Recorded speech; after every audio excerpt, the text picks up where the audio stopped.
अगर आपकी प्रेगनेंसी चल रही है, ऑनगोइंग है, तो सेहतमंद हमल की क्या अलामतें हैं कि आपको मालूम हो कि आपका बच्चा बिल्कुल हेल्दी वे में अपनी ग्रोथ कर रहा है और आपकी प्रेगनेंसी हेल्दी है। आज की इस वीडियो में हम जानेंगे। इसके अलावा हम देखेंगे कि अगर आपको कोई ख़ास ऐसी अलामत महसूस होती है कि जो इग्नोरेबल नहीं है, तो वो कौन सी अलामतें हैं जब आपको फ़ौरन अपनी लेडी डॉक्टर के पास जाना चाहिए। तो वो कौन सी अलामतें हैं, और देखेंगे कि आपको दौरान हमल क्या क्या एहतियात करनी है, क्या नहीं करना, कहाँ तक आप घर के काम, रूटीन के काम कर सकती हैं।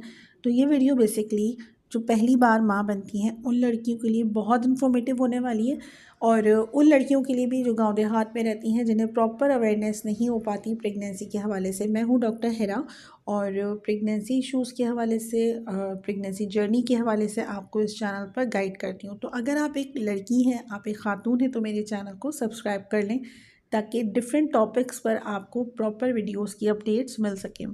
दोस्तों, हम बात करते हैं सबसे पहले कि अगर आपकी प्रेगनेंसी ठहर चुकी है तो सेहतमंद हमल की क्या अलामतें होंगी। उसमें ये 4-5 अलामतें हैं जो आपके बच्चे की हेल्दी ग्रोथ की अलामतें मानी जाती हैं। सबसे पहले तो ये है कि एक सेहतमंद हमल वो होता है जब आपने कंसीव किया, आपने अपना अल्ट्रासाउंड करवाया, तो अल्ट्रासाउंड में आपकी सिंगल प्रेगनेंसी पता चल जाती है या मल्टीपल प्रेगनेंसी है, एक बच्चा है या जुड़वा बच्चे हैं, ये पता चलता है। साथ में ये भी पता चलता है कि ये हमल सेहतमंद है या नहीं।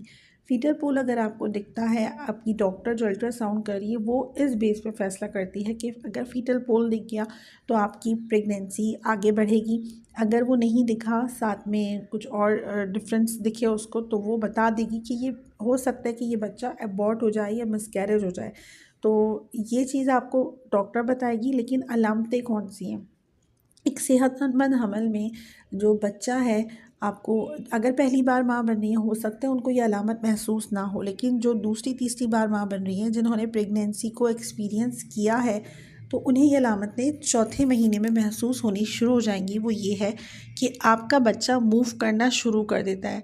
क्योंकि पहली बार जो माएँ बनती हैं ना, तो वो बहुत एक्साइटेड होती हैं कि बच्चा हरकत कब करेगा, तो वो बहुत फील कर रही होती हैं कि हमें बच्चे की हरकत कब महसूस होगी। तो यूजुअली उनको 5वें महीने के बाद पता चलता है, और जो सेकंड टाइम माँ बनती हैं तो उन्हें चौथे महीने के एंड में फ़ील होने लग जाता है। तो ये आपके ऊपर डिपेंड करता है कि आपको अब कब अलामतें महसूस होती हैं। तो बच्चे को 5वें या छठे महीने तक तो हर हाल में बच्चे की मूवमेंट हर माँ को महसूस हो जानी चाहिए। अगर आपको छठे महीने के बाद भी कोई हरकत महसूस नहीं होती, तो आप अपनी डॉक्टर से ज़रूर इस चीज़ को डिस्कस करें। हरकत के हवाले से आप जब आपको हरकत महसूस होने लग जाए, यहाँ तक ठीक है, नहीं होती तो डॉक्टर को बताएं, लेकिन अगर जब महसूस होने लग जाए और उसके बाद आपको किसी दिन ऐसा लगता है कि बच्चे ने पूरे दिन मूवमेंट नहीं की, तो फिर आप इस चीज़ को ऑब्ज़र्व करें कि कब से मूव नहीं कर रहा। तो अगर आपको ये महसूस होता है, पूरा दिन काफ़ी है ये चीज़ महसूस करने के लिए।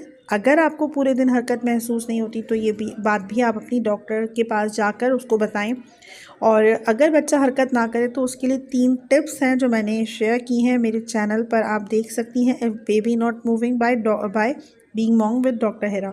तो आपको वो 3 या 4 टिप्स हैं।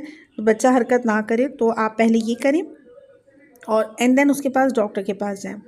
अच्छा, तीसरी चीज़ ये है कि अगर आपको कंटिन्यूअस बेसिस पे सर दर्द रहता है या आपको चक्कर आते हैं, तो आप ज़रूर डॉक्टर के पास जाएं। क्योंकि ऐसा होता है, हमल के 3 से चौथे महीने से 5वें महीने से औरतों को हाई ब्लड प्रेशर डायग्नोज होता है। तो उसकी जो अलामतें हैं उसमें यही है कि आपको कंटिन्यूअस बेसिस पे सर दर्द हो रहा है। तो और हर विज़िट पे डॉक्टर आपका ब्लड प्रेशर चेक करेगी ये देखने के लिए। तो ये एक अच्छी अलामत है कि आपकी डॉक्टर इन चीज़ों को कैलकुलेट करती है। दौरान हमल अगर आपको फ़ीवर होता है, बुखार होता है, तो आप ज़रूर डॉक्टर को दिखाएं। अगर आपको बहुत ज़्यादा क्रैम्प्स होते हैं, जैसे हम 7वें 8वें महीने में पेट एकदम जकड़ जाता है, फिर रिलैक्स हो जाता है, अगर ये आपको बहुत ज़्यादा फ़ील हो रहे हैं, तो आपको ज़रूर डॉक्टर के पास जाना चाहिए।